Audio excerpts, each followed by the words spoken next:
देशाचं गौरवशाली नेतृत्व, आपल्या सर्वांचं श्रद्धास्थान, भारताचे पंतप्रधान, लाडके पंतप्रधान यांचं आगमन इथं झालेले, सर्वांनी टाळ्या वाजून त्यांचं स्वागत करायचंय। थोड्याच वेळात ते मंचावर येत आहे। बोलो भारत माता की। माननीय गिरीश भाऊ महाजन साहेब यांना विनंती करतो की त्यांनी आपल्याला संबोधित करावं। एक 3-4 मिनिटांमध्ये आपले पंतप्रधान माननीय मोदीजी व्यासपीठावर येतील।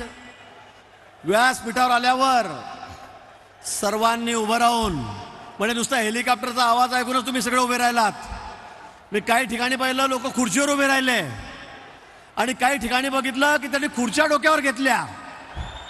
तर कृपया करून असं करू नका। खुर्च्यावर उभे राहू नका, आपापल्या जागेवर उभे राहून दोन्ही हात वर करून जय श्रीराम, जय श्रीराम, जय जय श्रीराम, ला भारत माता की, छत्रपती शिवाजी महाराज की। धन्यवाद मित्र। 2च मिनिटांमध्ये आपले लाडके पंतप्रधान या ठिकाणी व्यासपीठावर येतील। आज एवढ्या मोठ्या संख्येमध्ये आपण या ठिकाणी आलेला आहात। खरं म्हणजे सर्व ग्राउंड फुल पॅक झालेलं आहे। अजूनही गर्दी सुरू आहे। 4-5 किलोमीटरपर्यंत सगळं ट्रॅफिक जाम झालेलं आहे आणि म्हणून आपल्या सर्वांचं मी या ठिकाणी मनापासून स्वागत करतो।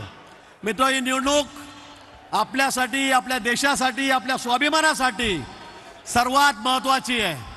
ही निवडणूक जातीपातीची नाही, ही कुठल्या धर्माची नाही, ही कुठल्या व्यक्तीची नाही, तर ही निवडणूक देशाच्या स्वाभिमानाची आहे।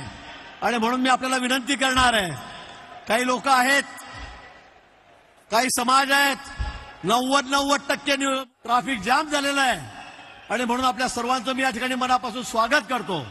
मित्र, ही निवडणूक आपल्यासाठी, आपल्या देशासाठी, आपल्या स्वाभिमानासाठी सर्वात महत्त्वाची आहे।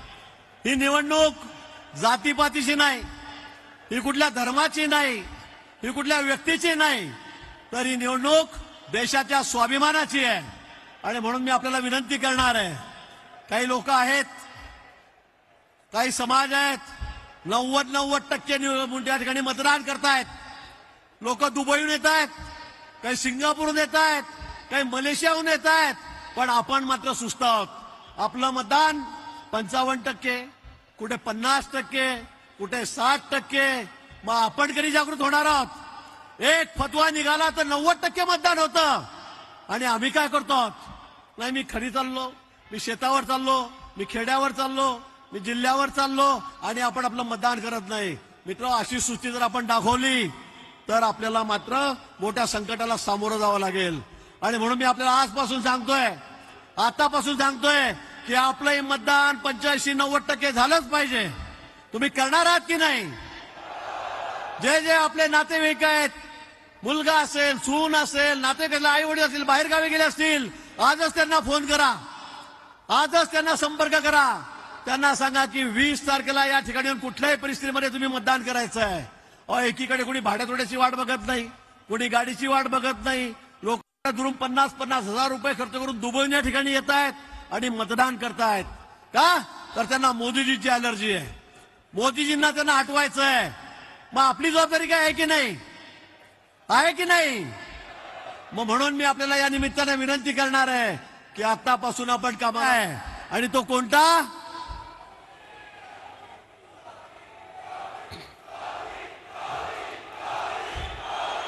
मोदीजींशिवाय आपल्या पुढे एकही पर्याय नाही।